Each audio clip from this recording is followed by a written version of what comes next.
Olá pessoal, tudo bem com vocês? Sejam todos muito bem-vindos ao Clube dos Dividendos. Eu sou Bruno Mazzoni em mais um vídeo de curiosidade da Bolsa de Valores. Nesse vídeo aqui eu vou comentar com vocês sobre o preço-lucro, o indicador preço-lucro, valuation, o múltiplo da Bolsa de Valores brasileira, tanto o Ibovespa como o ETF MSCI Brasil, mas também vou trazer outras bolsas aqui, para a gente comentar um pouquinho sobre o momento de mercado, o que um investidor de longo prazo pode estar lendo, fazendo, operando, tá? E as pautas do vídeo para complementar esse slide da Bloomberg, pessoal, será desvio padrão do preço-lucro do Ibovespa, ou PL, mais na base histórica e específico do Ibovespa. Depois o cenário de preço do Ibovespa, desde Lula 1 né, a Lula 3. Dólar, os nuances do dólar, expectativa para o mesmo, e até um ETF para você aportar no dólar. Fiz vídeo recente sobre isso, vou deixar na descrição para você que quer investir em dólar, mas não quer ir para o contrato futuro aqui da BMF, não quer alavancar, quer investir num ETF. Pois bem, falarei do mesmo. Papo sobre commodities rápido, porém vou tentar ser objetivo aqui para vocês em relação à alocação de recursos. A gente mergulha para o doméstico e olha para Selic, inflação, juro real e cenário para 2024. Aí sim, mais uma vez, mais um vídeo, pessoal. Eu venho aqui falar sobre setores. Tá? Para quem é novo no canal, entrou agora, batemos 200 mil inscritos. Muito obrigado pela companhia, pessoal. Muito 10 a ter essa experiência. E aqui é um mapa do calor da rentabilidade dos ativos do Ibovespa. E fora também, tem small caps aqui, em 2024. Dia 2 de janeiro a dia 26 que eu gravo para vocês de janeiro. Certo? Aqui eu vou comentar sobre os setores que eu mais gosto. Se você já é antigo no canal, você vai saber quase que decor. Se você é novo, você vai ter a noção, principalmente na pele de quem investe por longo prazo. Beleza? Não muito de um alocador tático, embora tenha uns nuances ali também de tático. Disclaimer na tela, eu sou Bruno Mazzoni, analista CNPI técnico, e todos os dias aqui no YouTube, no canal Clube dos Dividendos, você vai ter um conteúdo pelo menos na sua notificação falando sobre bolsa de valores, uma ação específica, uma análise de uma empresa, dividendos, cenário macroeconômico. Então, se você gosta desses assuntos, pessoal, considere se inscrever e ative as notificações. Como eu falei, né, diariamente estou aqui pelo menos uma vez por dia. Então você vai receber a notificação do Google aí e do YouTube para assistir um vídeo aqui no Clube dos Dividendos. Pois bem, pessoal, vamos lá. A curiosidade de hoje é o múltiplo do Ibovespa. É o preço-lucro das principais bolsas emergentes. Vou dar destaque a Os Hermanos, Argentina, tá? Brasil no ETF MSCI. MSCI, pessoal, ou MSCI, é um ETF. Me falha agora se é da Goldman Sachs ou do JP Morgan, quem faz a gestão dos ETFs MSCI, tá?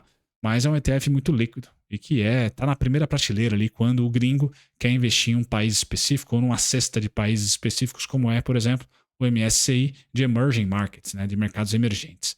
Tá? O destaque que eu vou dar no valor nominal, ou seja, do PL baixo, tá? E no desconto no relativo, é Brasil e Argentina. Esses são os dois principais destaques. Os segundos destaques, o segundo destaque, tá? Eu posso falar de México, tá? E Chile. E a gente poderia incorporar aqui Colômbia e Peru, estariam na classe aqui muito parecida com Brasil e Chile. Tá? São as bolsas mais descontadas em termos de múltiplo, o Bovespa também, né? Em termos de múltiplo em 2024, pessoal. Ponto final. Tá? Se você olha para preço das ações versus o lucro que elas estão dando no consenso, no indicador, por exemplo, no Brasil do Ibovespa, na carteira teórica do Ibovespa, o Brasil é difícil de se bater. Muito porque tem uma das melhores inflações do mundo hoje. 4,61 quebrado, 4,5% que seja. Acreditem ou não, pessoal, é uma inflação ok. Tá? É uma inflação ok para os emergentes. Então nós temos a Argentina até mais barata do que nós. A média da Argentina é 12,6, a nossa também, de preço-lucro, no MSCI. No Ibovespa um pouquinho acima que nós estamos nesse momento, mas a média também é um pouco mais alta, vai para 13,40, nós estamos a 9 vezes lucro hoje no Ibovespa. No ETF, a gente está a 8,2. Então veja o que é elas por elas aqui. Estamos descontados, a Argentina um pouquinho mais, só que a Argentina tem uma inflação ainda descontrolada. Então o Brasil é o país da alocação nos emergentes latinos, que tem aqui maior potencial hoje de desconto, são os emergentes latinos, não é a Austrália, não é a Coreia, não é, de repente, a Coreia nem um pouco, né? A Coreia do Sul está bem cara, inclusive, nesse momento, a Índia também não está barata. Então a América Latina acaba sendo os PLs mais descontados, riscos diversos e idiosincráticos aqui da América Latina, sem dúvida nenhuma. Mas o Brasil difere um pouco da Argentina porque não tem a inflação descontrolada.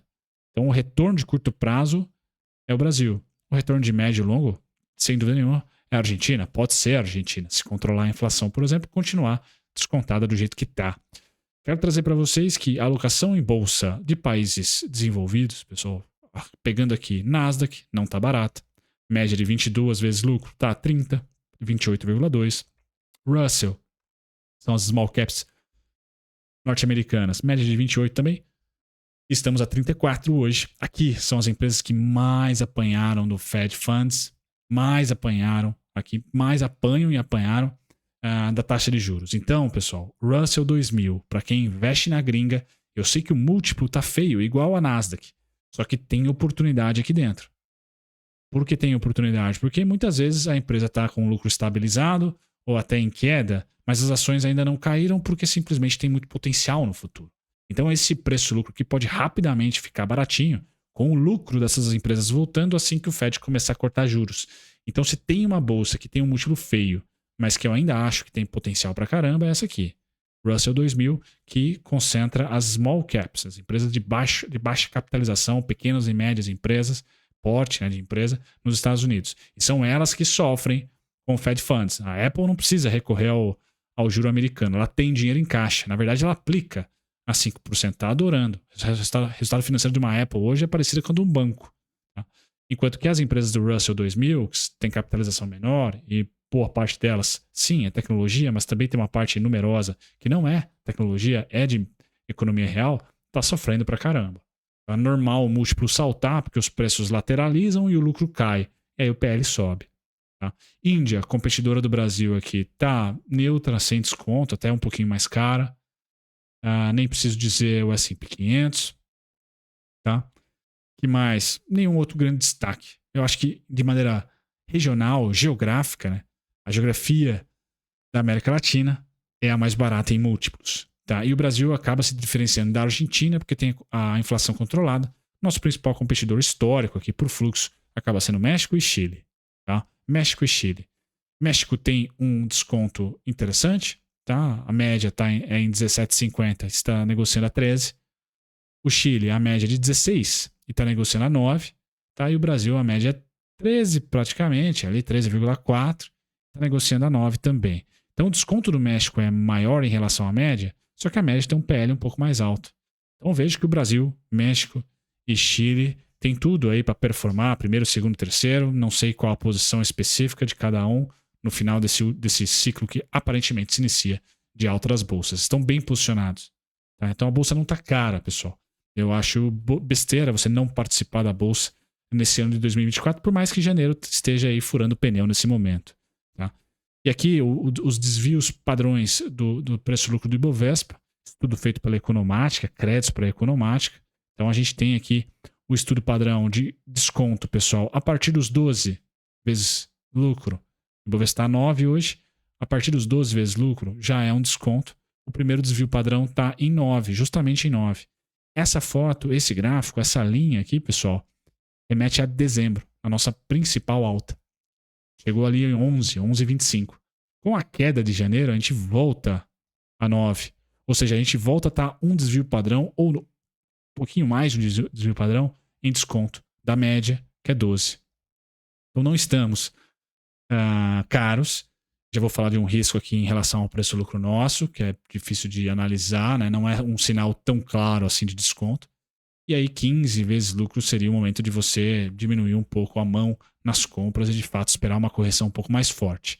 Cenário do Ibov, pessoal, aqui curiosidades técnicas que eu vou compartilhar com você. Tá? O Ibovespa, sempre que rompeu máxima histórica, do Lula 1 ao Lula 3. Sempre que rompeu máxima histórica e agora rompeu também máxima histórica. Tá? Sempre então que ele fez esse rompimento, pessoal, fez esse rompimento, retornou. Fez esse rompimento, retornou, certo? E agora fez o rompimento, está retornando. Então a história mais ou menos rima.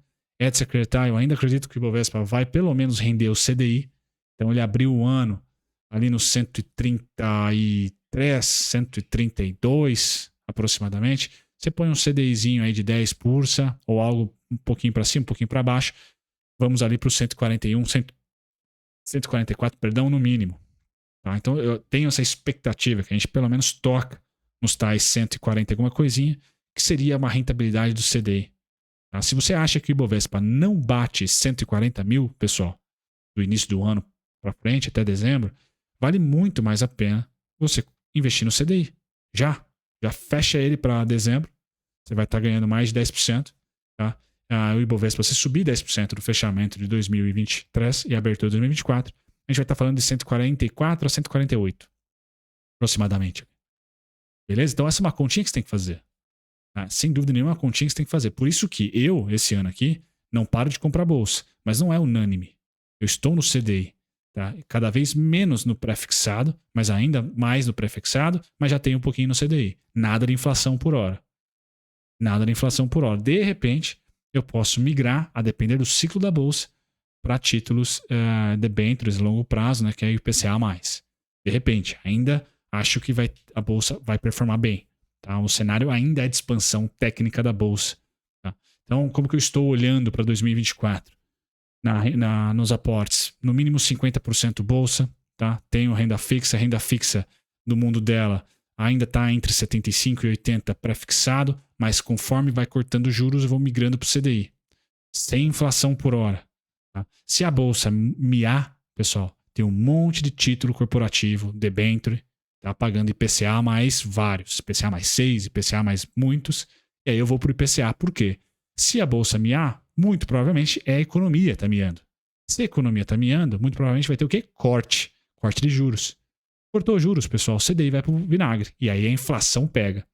Então essa parte talvez seja a mais importante do vídeo, que é uma opinião minha, não uma recomendação, sobre o que eu estou fazendo com o cenário atual. Olhando para vocês, primeiro o preço-lucro, o valuation do Ibovespa, a gente vem para a parte técnica agora e Brunão aportando. Tá? Então nada morre para mim, nem renda fixa, nem renda variável. Tudo é dominado ou dança conforme a música do macro. Tá? E o meu macro está dessa maneira. Eu ainda não sei se nossa economia vai vingar durante o ano todo. Eu ainda dou o sinal da dúvida para ela, ou melhor, dou o sinal da confirmação, porque ela está crescendo, né? Sai de um ano aí de 3 e pouquinho de PIB.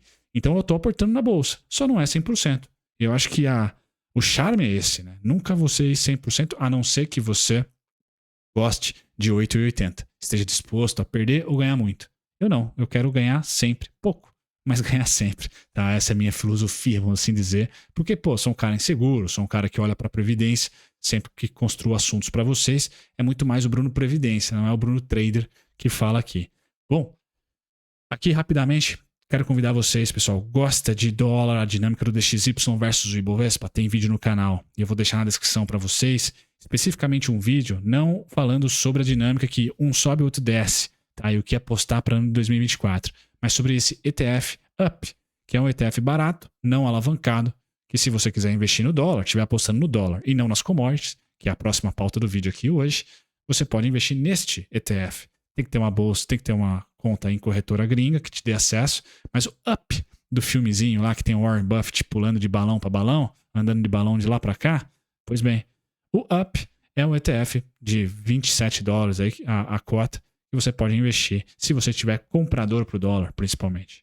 Se você não tiver comprador para o dólar, acredita que as commodities vão ficar aquecidas, que o dólar vai lateralizar, a eleição fiscal, tudo isso lá nos Estados Unidos? Pois bem, vamos falar de commodities, pessoal. O que eu tenho de commodities, o maior potencial do ano? China. É onde tem o fiscal para ligar. É onde não tem eleição. No Ocidente, nós temos eleições. A principal dela é nos Estados Unidos. Tá? E isso pode trazer muita aflição. Tá? Muita aflição. E commodities pode ser o escolhido para fugir um pouquinho do risco. Tá? O risco do quê? Das eleições, da incerteza por lá, um breve momento no segundo semestre. No primeiro semestre, pessoal, ainda acho que a música vai ser tocada de maneira mais ou menos igual para ambos.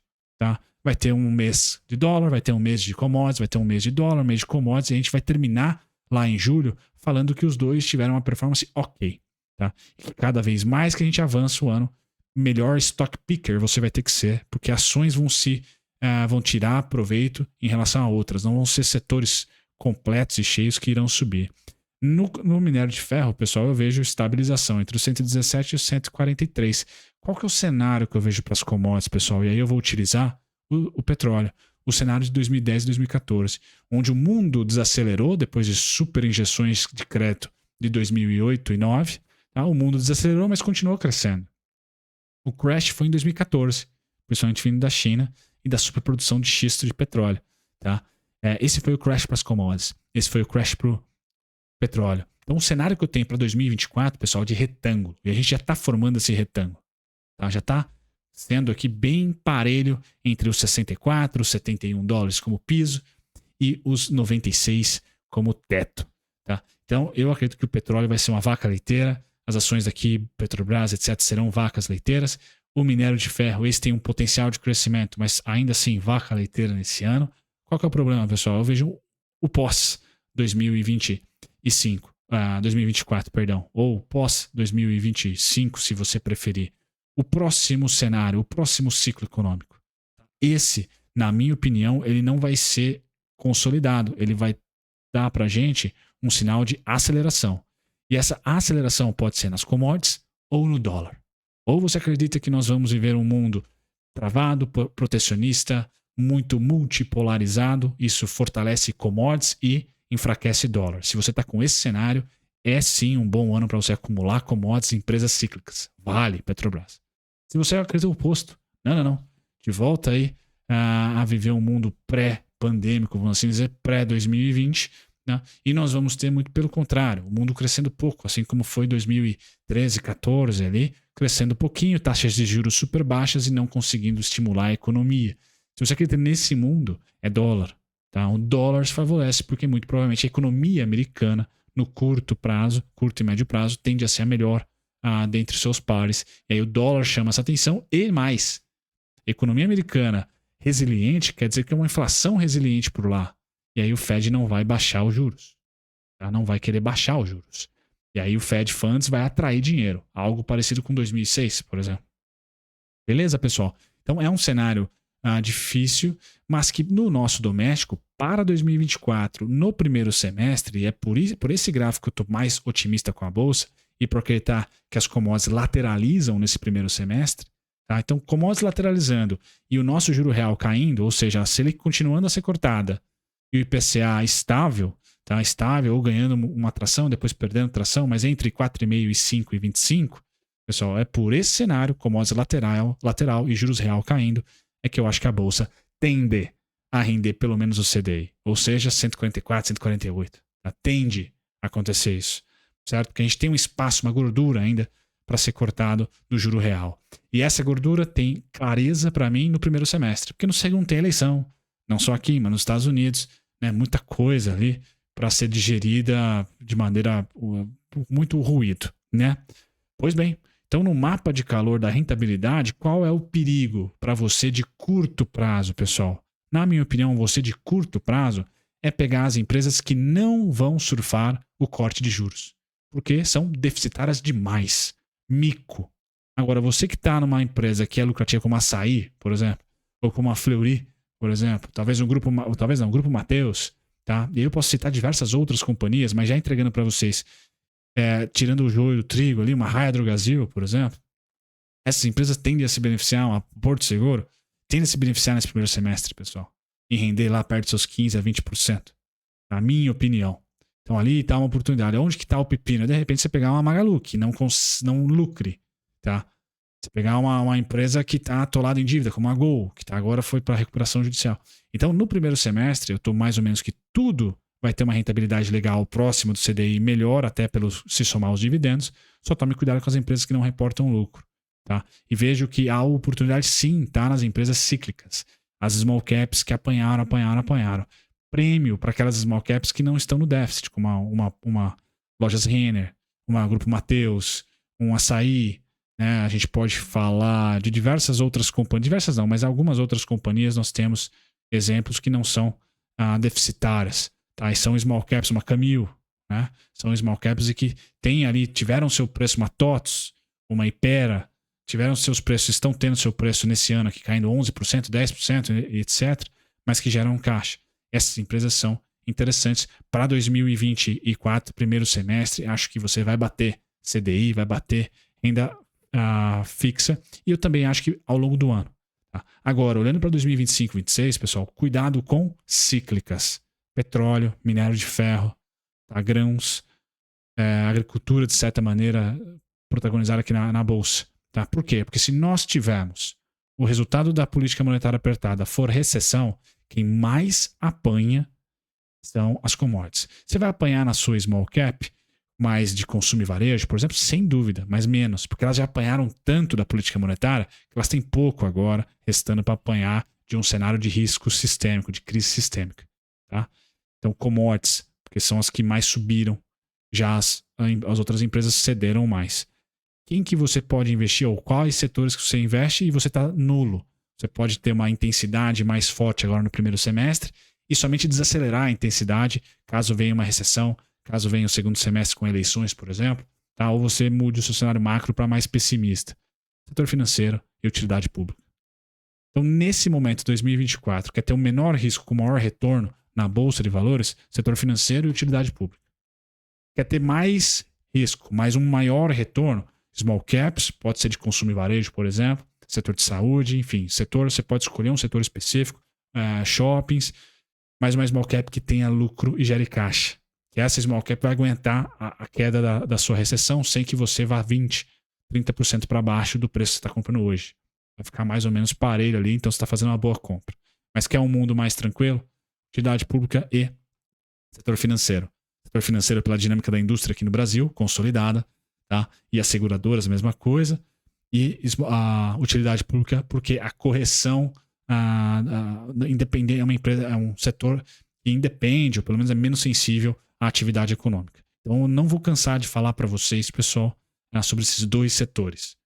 A intensidade é chave do negócio. O cenário não está muito claro para 12 meses. Está mais claro para mim para 6. Commodities estáveis, ainda aquecidas, 2012 a 2013, 2010 a 2013, 2010 a 2014. Tá? Esse é o cenário dos commodities para mim. Dólar nessa mesma toada, uma inflação fraca, cai, uma inflação sobe, eleições faz subir, depois faz cair, ele vai ficar consolidado por mais um semestre. A música vai continuar tocando por mais um semestre, certo? A música vai continuar tocando por mais um semestre. Então, tudo vai bem, tudo vai legal, renda variável ainda bate, renda fixa nesse primeiro semestre. O problema é o segundo. E já olhando para o segundo, você pode aportar hoje, tá? E aí seria utilidade pública e financeiro mais cíclicas, a depender do seu cenário, menos ou muito menos. Tá? Essa seria a minha estratégia, pessoal. Essa seria a minha estratégia mais legal. Utilizei aqui o vídeo, uma curiosidade, para de novo falar como aportador. Né? Comentei no meio do vídeo sobre renda fixa, como que está segmentada. A gente tem uma parceria aqui da Inco, né? Que também é uma caixinha da minha renda fixa ali, muitas vezes em CDI, algumas vezes pré-fixado. Tem também os produtos clássicos como CDB, LCI, LCA. Tá? E os fundos com liquidez diária, utilizo todos esses produtos. Tá? E na renda variável, dentro da minha carteira, por exemplo, capricho mais numa INGE, capricho mais numa CPFL, capricho mais em empresas como a B3, em empresas como a Itaúsa. Setor financeiro e utilidade pública são os que mais me agradam para continuar a intensidade, apesar de XYZ cenário macro. Agora, as empresas de cenário macro, eu diminuo as cíclicas, exportadoras, commodities, e aumento as small caps lucrativas. No caso, na minha carteira, por exemplo, eu tenho Aura, eu tenho Fleury, eu tenho Multiplan e eu tenho o Grupo Soma. São small caps lucrativas, que estão apanhando para chuchu, tá certo? Então é isso que eu queria comentar com vocês. Finalizo o vídeo com aquela telinha clássica, chamando todos a assistirem o próximo vídeo que o YouTube está mostrando, para se inscrever no canal e conferirem os links na descrição. Um abraço, pessoal. Tchau, tchau.